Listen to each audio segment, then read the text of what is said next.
Episode opening സീനിൽ ഇപ്പം നമ്മുടെ ഗോക്കുവാൻ ടീം അവരാണെങ്കിൽ ഫ്രഷ് ആയിട്ട് ഏഴാമത്തേതും അവസാനത്തെ ആയിട്ടുള്ള ഡ്രാഗൺ ബോൾ അത് അന്വേഷിച്ച് പോവാണ്. ഇപ്പോൾ അവരുടെ കയ്യിൽ സ്കിൻ കൊടുത്ത ആ ഫ്ലൈങ് കാറ് അതുണ്ട്. സോ അവരെല്ലാവരും ഹാപ്പി ആയിട്ട് അതിലകലെ ട്രാവൽ ചെയ്യാണ്. അവർ അല്പസമയം മുൻപോട്ടേക്ക് പോകുമ്പോഴായിരിക്കും അതിൽ റെഡ് ഇൻഡിക്കേഷൻ കത്തുക.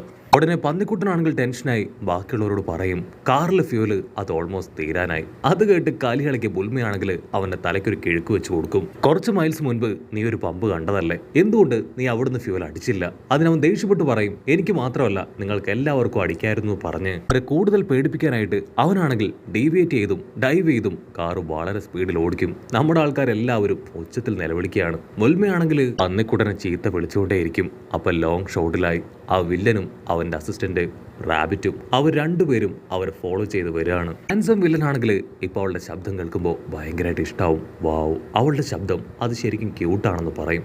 അത് കേട്ട് ഷോക്കായി റാബിറ്റ് അവനെ നോക്കും. ഓ നോ, ഞാനിപ്പോൾ എന്താ പറഞ്ഞേ? ഞാൻ വീണ്ടും വീണ്ടും അവളുടെ സൗന്ദര്യത്തിൽ അലിയാണ്, അങ്ങനെ സംഭവിക്കാൻ പാടില്ല എന്ന് പറഞ്ഞ് റാബിറ്റിന്റെ കയ്യിൽ നിന്ന് അല്പം വെള്ളം മേടിച്ച് കുടിച്ച് അവനെ തന്നെ കൺട്രോൾ ചെയ്യാനായിട്ട് ശ്രമിക്കുകയാണ്.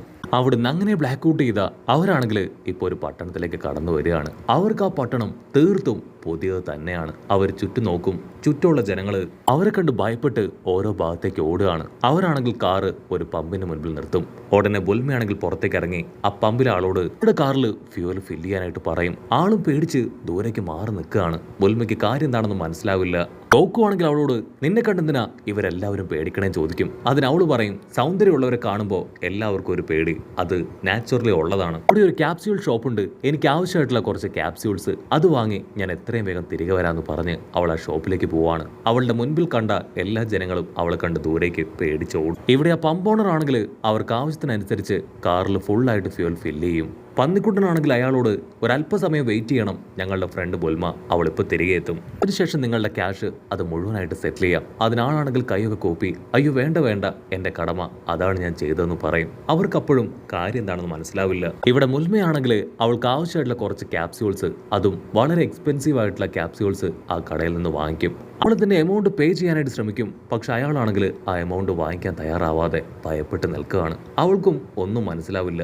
എന്നാലും എന്തുകൊണ്ടായിരിക്കും ഇത്രയും എക്സ്പെൻസീവ് ആയ ക്യാപ്സ്യൂൾസ് എല്ലാം അദ്ദേഹം എനിക്ക് വെറുതെ തന്നത്? മാത്രമല്ല അയാൾക്കും എന്നെ കണ്ട് ഒരുപാട് പേടി തോന്നി. കട്ട് ചെയ്ത മറ്റൊരു ഭാഗത്ത് ആ വില്ലനും അവന്റെ അസിസ്റ്റന്റും അവർ രണ്ടുപേരും ആ പമ്പിലേക്ക് തന്നെ നമ്മുടെ ആൾക്കാരെ നോക്കി നിൽക്കും. അതേസമയം നമ്മുടെ മുൽമ പെണ്ണ് അവളൊരു ഷോപ്പിലേക്ക് വന്ന് ഇഷ്ടപ്പെട്ട ഡ്രസ്സുകൾ വാങ്ങിക്കുകയാണ്. അവളാണെങ്കിൽ അവൾക്ക് ഇഷ്ടമുള്ള ഡ്രസ്സുകൾ അത് ഒന്ന് രണ്ടെണ്ണം ട്രൈ ചെയ്ത് ഒരെണ്ണം ഫൈനലൈസ് ചെയ്യും. ആ ഷോപ്പ് ഓണറും അവളെ കണ്ട് ഭയന്ന് നിൽക്കുകയാണ്. അടുത്ത നിമിഷം അവൾ തലയിലുണ്ടായിരുന്ന ആ ഒരു ബാൻഡ് അതൂരി ആളുടെ തലയിൽ വെച്ചു കൊടുക്കും. ഓ നോ, നീ അപ്പോ ആൽമ സൊസൈറ്റിയിലെ മെമ്പർ അല്ലേ? അത് കേട്ട് അവളാണെങ്കിൽ അത്ഭുതത്തോടു കൂടെ അതെന്താണ് ചോദിക്കുകയാണ്. കട്ട് ചെയ്ത ഇവിടെ രണ്ടുപേര് രണ്ട് വലിയ ചെവികളൊക്കെയായി ഗണ്ണും വലിയ വെപ്പൻസൊക്കെ ആയിട്ട് അങ്ങനെ നടന്നു വരും. മറ്റൊരു ഭാഗത്ത് ആ ഷോപ്പ് ഓണർ ആണെങ്കിൽ മുൽമയെ അവിടുന്ന് ചവിട്ടി ഓടിക്കുകയാണ്. ഇപ്പോൾ പഴയതുപോലെ ആരും തന്നെ അവളെ ശ്രദ്ധിക്കുന്നില്ല.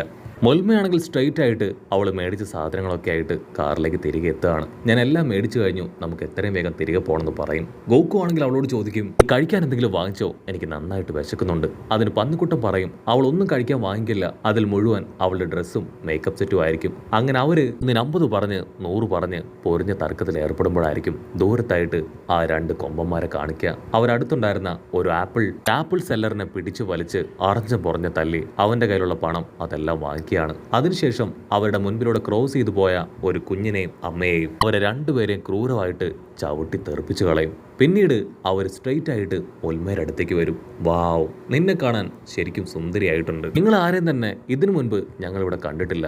സോ നിങ്ങളിവിടെ പുതിയതാണല്ലേ? ഞങ്ങൾക്ക് തന്നെ ഒരുപാട് ഇഷ്ടപ്പെട്ടു. സോ ഞങ്ങളോടൊപ്പം അല്പസമയം സ്പെൻഡ് ചെയ്യാൻ നീ തയ്യാറാണോ? അതിന് മുൽമയാണെങ്കിൽ ഫുൾ പുച്ഛത്തിൽ അങ്ങനെ മുഖം തിരിച്ചു നിൽക്കും. നിങ്ങളെപ്പോലുള്ള വൃത്തികെട്ട ആൾക്കാരുടെ കൂടെ ഞാൻ ഡേറ്റിന് വരില്ല, നിങ്ങളെ കാണുമ്പോൾ തന്നെ എനിക്ക് അറപ്പാണെന്ന് പറഞ്ഞ് അവൾ ആ കാറിലേക്ക് കയറാൻ ശ്രമിക്കും. അത് കണ്ട ആ വില്ലന്മാര് അവർ രണ്ടുപേരും അവൾക്ക് നേരെ ഗൺ പോയിന്റ് ചെയ്യും. അത് കണ്ട് മുൽമയാണെങ്കിൽ ഇപ്പൊ ഗോക്കുവിനോട് ഹെൽപ്പ് ചെയ്യാൻ പറയും. അവനൊരു ബണ്ണ് കടിച്ചു പറിച്ച് അങ്ങനെ ചാടി വന്ന ആദ്യം ആ എലുമ്പനെ ചവിട്ടി തെറിപ്പിക്കും. അതിനുശേഷം അവനെ ചവിട്ടിക്കൂട്ടി ഒരു മൂലക്കിടുകയാണ്. പിന്നീട് ആ ഉണ്ടപ്പനെ അവന്റെ ദേഹത്തേക്ക് ചാടി കയറി ടിക്ക് ഉപയോഗിച്ച് ആഞ്ഞടിച്ച് അവനെ താഴെ ഇടുകയാണ്. ഇവിടെ ചുന്ദര വില്ലനാണെങ്കിൽ അവിടെ എന്താ നടക്കണമെന്ന് മനസ്സിലാവില്ല. സത്യത്തിൽ ഇവരെന്തൊക്കെ മണ്ടത്തരങ്ങളാണ് കാട്ടിക്കൂട്ടുന്നതെന്ന് ചിന്തിച്ച് അവൻ തലയ്ക്ക് കൈ കൊടുക്കും. അതേസമയം ഇവിടെ ആ മുയൽ ചെവിയന്മാര് അവർ രണ്ടുപേരും ഇപ്പൊ പതിയെ എഴുന്നേൽക്കും. ഇവിടെ ഉണ്ടപ്പൻ റാബിറ്റ് ആണെങ്കിൽ അവന്റെ കയ്യിലുണ്ടായിരുന്ന വാക്കി ടോക്കി അതുപയോഗിച്ച് അവന്റെ ബോസിനെ വിവരം അറിയിക്കുകയാണ്. അത് കേൾക്കേണ്ട താമസം ജനങ്ങളെല്ലാവരും നമ്മുടെ ആൾക്കാരെ ചീത്ത വിളിച്ച് ഡോറടച്ച് അവരുടെ വീടുകളിലേക്ക് പോകും. പന്നിക്കൂട്ടനാണെങ്കിൽ അത് കാണുമ്പോൾ തന്നെ മനസ്സിലാവും വലിയ എന്തോ കുഴപ്പം നടക്കാൻ പോവാണെന്ന്. അവൻ ആ കാര്യം ഇപ്പോ ഒൽമയോട് പറയും. ഒൽമ, നീ ഒറ്റയൊരുത്ത് കാരണമാണ് ഇവിടെ വണ്ടി നിർത്തിയത്. ഇത് ശരിക്കും ഒരു വൃത്തികെട്ട സ്ഥലമാണ്. അതിനവള് പറയും, നിങ്ങൾ എന്തിനാ വെറുതെ എന്നെ കുറ്റപ്പെടുത്തണേ? നമ്മൾ ഇവിടേക്ക് വന്നത് ഫ്യൂൽ ഫില്ല് ചെയ്യാനാണ്. അത് ചെയ്തു കഴിഞ്ഞു നമുക്ക് ഇവിടുന്ന് കടന്നു പോവാന്ന് പറയും. പക്ഷെ ഗോക്കു ആണെങ്കിൽ അത്ര വേഗം അവിടുന്ന് തിരിച്ചു പോകാൻ തയ്യാറാവാതെ ഡോർ തുറന്ന് പുറത്തേക്ക് ഇറങ്ങി അവിടെ ചുറ്റും നോക്കുകയാണ്. അവിടെ ഇപ്പോ ആരെയും കാണാനില്ല. ജനങ്ങളെല്ലാവരും അവരുടെ വീടുകളിൽ കയറി പതുങ്ങിയിരിക്കുകയാണ്. പന്നിക്കുട്ടിയാണെങ്കിൽ അവരോട് പറയും, നമുക്ക് ഇനിയും ഇവിടെ നിൽക്കേണ്ട ആവശ്യമില്ല, നമുക്ക് എത്രയും വേഗം ഇവിടുന്ന് പോകണം. അതിന് ബൊൽമയും ഗോക്കും അവരടിച്ചു പറയും, ഒരു കാരണവശാലും നമ്മൾ ആരെയും കണ്ട് പേടിച്ചു പോകാൻ പാടില്ല, എസ്പെഷ്യലി ഈ രണ്ട് വിഡ്ഢികളെ. ഇവർ രണ്ടുപേരും വിഡ്ഢികളാണ്. അവരെ കാണുമ്പോൾ തന്നെ അറിയാം ഇവർ പേടിത്തൊണ്ടന്മാരാണെന്നും ഇവരെ കൊണ്ട് ഒന്നും ചെയ്യാൻ കഴിയില്ല എന്നും. ഗോക്കുവും അത് തന്നെ ശരിവെക്കും. നമുക്ക് ഇവരുടെ ക്യാപ്റ്റനെ കാണണം. എന്തിനാണ് ഈ ജനങ്ങൾ ഇത്രത്തോളം പേടിക്കുന്നതെന്ന് നമുക്ക് മനസ്സിലാക്കണം. പറ്റുവാണെങ്കിൽ നമുക്ക് ഈ ജനങ്ങളെ ഹെൽപ്പ് ചെയ്യണമെന്ന് പറയും.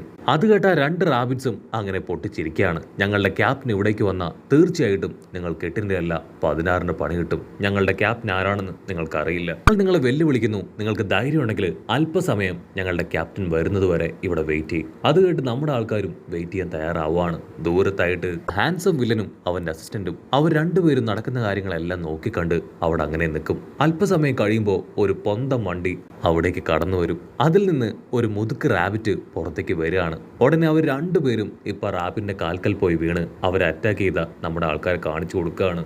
അവരാണ് ഞങ്ങളെ അറ്റാക്ക് ചെയ്തത്, എത്രയും വേഗം അവരോട് പ്രതികാരം വീട്ടണം. വൈറ്റ് റാബിറ്റ് ബോസ് അവൾ ദേഷ്യപ്പെട്ടു പറയും, നിങ്ങൾക്ക് അല്പമെങ്കിലും നാണം ഉണ്ടെങ്കിൽ ഒരു പെണ്ണിന്റെ കയ്യിൽ നിന്ന് അടി വാങ്ങിക്കോ. ഒരു കാരണവശാലും ഇതൊന്നും എനിക്ക് ക്ഷമിക്കാൻ പറ്റില്ല. നീ ഇത്തരത്തിൽ എനിക്ക് നാണക്കേട് ഉണ്ടാക്കി വെച്ച നിങ്ങളെ രണ്ടുപേരെയും എന്റെ ടീമിൽ നിന്ന് ഞാൻ പറഞ്ഞയക്കുമെന്ന് പറഞ്ഞ് അവരാണെങ്കിൽ ചാടി വന്ന് ബൊൽമയ്ക്ക് നേരെ കൈനീട്ടും. നീ സത്യത്തിൽ അടിപൊളിയാണ്. ഒരു പെൺകുട്ടിയായാൽ ഇങ്ങനെ തന്നെ വേണം. നിനക്ക് വിരോധമില്ലെങ്കിൽ എനിക്കൊരു ഷെയ്ക്കാൻ തരാമോ? അത് കേട്ട് നമ്മുടെ ആൾക്കാർക്കാണെങ്കിൽ ഭയങ്കര അത്ഭുതം. അപ്പൊ നിനക്കും ഞങ്ങളുടെ ഫ്രണ്ട്ഷിപ്പ് അത് താല്പര്യമുണ്ടോ? അതിനാ മുതുക്ക് റാബിറ്റ് പറയും, അതെ, എനിക്കും നിങ്ങളുടെ നല്ലൊരു ഫ്രണ്ട് ആവണമെന്ന് ആഗ്രഹമുണ്ട്. അത് കേട്ട് ബുൽമയാണെങ്കിൽ അവർക്ക് ഷെയ്ക്കാൻ്റെ കൊടുക്കുകയാണ്. ആ കാഴ്ച കണ്ട് ഹാൻസം വില്ലനാണെങ്കിൽ ഷോക്കാവും. ഓ നോ, എനിക്ക് ഈ മുതുക്ക് റാബിറ്റിനെ അറിയാം. ഇത് ഭയങ്കര അപകടമാണ്. ആക്ച്വലി അതിനെ ആരെങ്കിലും ടച്ച് ചെയ്ത ആ റാബിറ്റിന്റെ പവർ ഉപയോഗിച്ച് അവളെ ടച്ച് ചെയ്തവരെ ക്യാരറ്റാക്കി മാറ്റും. അതവൻ പറയേണ്ട താമസം ബൊൽമയെ ആ ഒരു റാബിറ്റ് ക്യാരറ്റാക്കി മാറ്റും. ഗോക്കുവാണെങ്കിൽ ദേഷ്യപ്പെട്ട് പറയും, മര്യാദയ്ക്ക് ബൊൽമയെ ബാക്ക് ടു നോർമലാക്ക്, അതല്ല എങ്കിൽ നിന്നെ ഞാൻ ഇട്ടിച്ച് സൂപ്പാക്കും. അതിനാ മുതുക്ക് റാബിറ്റ് ഇപ്പൊ നമ്മുടെ ചെക്കനെ കളിയാക്കും. നിനക്ക് ധൈര്യം ഉണ്ടെങ്കിൽ എന്റെ ദേഹത്തൊന്ന് ടച്ച് ചെയ്ത് നോക്ക്, അടുത്ത നിമിഷം നിന്നെയും ഞാനൊരു ക്യാരറ്റാക്കി മാറ്റുമെന്ന് പറഞ്ഞ് അവള് ഹായായിട്ട് നിൽക്കും. ഗോക്കുവാണെങ്കിൽ അവന്റെ സ്റ്റിക്ക് അതെടുത്ത് അവരെ അറ്റാക്ക് ചെയ്യാൻ ശ്രമിക്കും. പക്ഷേ ആ ഒരു മുതുക്ക് മുയല് അത് പറ അതാണെങ്കിൽ ആ ക്യാരറ്റ് കാണിച്ചു കൊടുത്ത് ഗോക്കുവിനോട് പറയും, ഇത് നിന്റെ ഫ്രണ്ടല്ലേ, ഇനി നീ എന്നെ അറ്റാക്ക് ചെയ്യാൻ ശ്രമിച്ചാൽ അടുത്ത നിമിഷം ഇവളെ ഞാൻ വിഴുങ്ങും. പിന്നീട് ഒരിക്കലും ഇവളെ നിനക്ക് തിരികെ കിട്ടില്ല.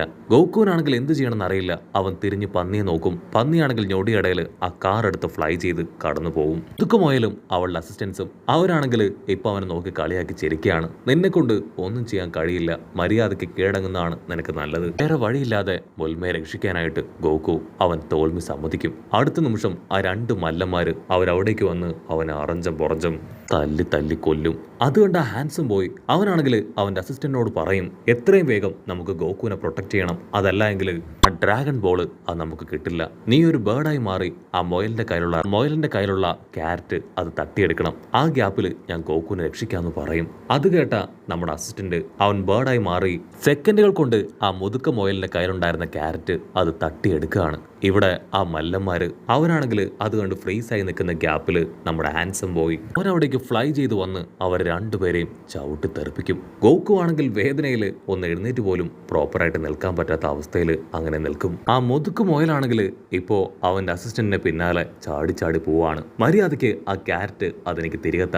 അവനാണെങ്കിൽ ഫ്ലൈ ചെയ്ത് അടുത്തുണ്ടായിരുന്ന ഒരു ചുമരിൽ ഇടിക്കുകയാണ്. അവന്റെ വായിലുണ്ടായിരുന്ന ക്യാരറ്റ് അത് താഴേക്ക് വീഴും. അത് കണ്ട ഗോക്കുവും ആ ഹാൻസം ബോയും അവർ രണ്ടുപേരും ആ ക്യാരറ്റ് എടുക്കാനായിട്ട് ഫ്ലൈ ചെയ്യും. അവർക്ക് ഓപ്പോസിറ്റ് ആ ഒരു റാബിറ്റ് ആണെങ്കിൽ ആ ക്യാരറ്റ് പിടിക്കാൻ നോക്കും. പക്ഷെ ഞൊട്ടിയിടയിൽ നമ്മുടെ ഗോകു അവന്റെ സ്റ്റിക്ക് ഉപയോഗിച്ച് ആ ക്യാരറ്റ് തട്ടി മാറ്റി അവൻ ക്യാച്ച് ചെയ്യുകയാണ്. അതിനുശേഷം ആ സ്റ്റിക്ക് അങ്ങനെ വലുതാക്കി ആ മുതുക്ക് റാബിറ്റിന്റെ തലയ്ക്ക് ആഞ്ഞൊരടി. മര്യാദയ്ക്ക് ഇവളെ പഴയതുപോലെ ബാക്ക് ടു നോർമലാക്കി താ. അടുത്ത നിമിഷം ആ മൊയലാണെങ്കിൽ ഇപ്പൊ നമ്മുടെ മുൽമയെ ബാക്ക് ടു നോർമലാക്കി മാറ്റുകയാണ്. അതിനുശേഷം ഗോകു ആണെങ്കിൽ അവരെ 3 പേരെയും ഒരു കയറെടുത്ത് ഒരു ഭാഗത്ത് കെട്ടിയിടും. ഗോകു മുൽമയോട് പറയും, നിന്നെ രക്ഷിച്ചത് ഞാൻ മാത്രമല്ല, ആ ഹാൻസം ബോയ് അവനും കൂടെ ചേർന്നാണ് ഈ വില്ലന്മാരുമായിട്ട് ഫൈറ്റ് ചെയ്ത് നിന്നെ രക്ഷിച്ചത്. ഇവന്മാരെ ഇനി ഇവിടെ വിട്ട അത് ഈ ഗ്രാമത്തിലുള്ളവർക്ക് വലിയ ആപത്താണ്. സോ എത്രയും വേഗം ഞാനിവരെ ഒരു സ്ഥലത്തേക്ക് കൊണ്ടുപോകുന്നു പറഞ്ഞ് ഇപ്പോൾ അവന്റെ സ്റ്റിക്കിന്റെ സഹായത്താൽ അങ്ങനെ മുകളിലേക്ക് ഫ്ലൈ ചെയ്ത് പോവാണ്. അല്പസമയം കഴിയുമ്പോൾ നമ്മുടെ പന്നിക്കുട്ടൻ തിരികെ എത്തും. ഉമ്മയാണെങ്കിൽ ദേഷ്യപ്പെട്ട് പറയും, ഫ്രണ്ട്സ് ഒരു ആപത്തിൽ വീഴുമ്പോൾ അവരെ ഇതുപോലെ ഇട്ടിട്ട് പോകുന്നത് അതൊട്ട് ശരിയല്ല. അത് കേട്ട് പന്നിക്കുട്ടനാണെങ്കിൽ മറുപടി പറയാതെ അങ്ങനെ നിൽക്കും. ഗോകു ആണെങ്കിൽ അവരെ 3 പേരെ ചന്ദ്രനിലെത്തിച്ച് അവർക്കൊരു ജോലി കൊടുത്തിരിക്കുകയാണ്. ആ ജോലി കംപ്ലീറ്റ് ആക്കിയതിനു ശേഷം മാത്രമേ അവർക്ക് ഇനി തിരികെ എർത്തിലേക്ക് വരാൻ പറ്റൂ.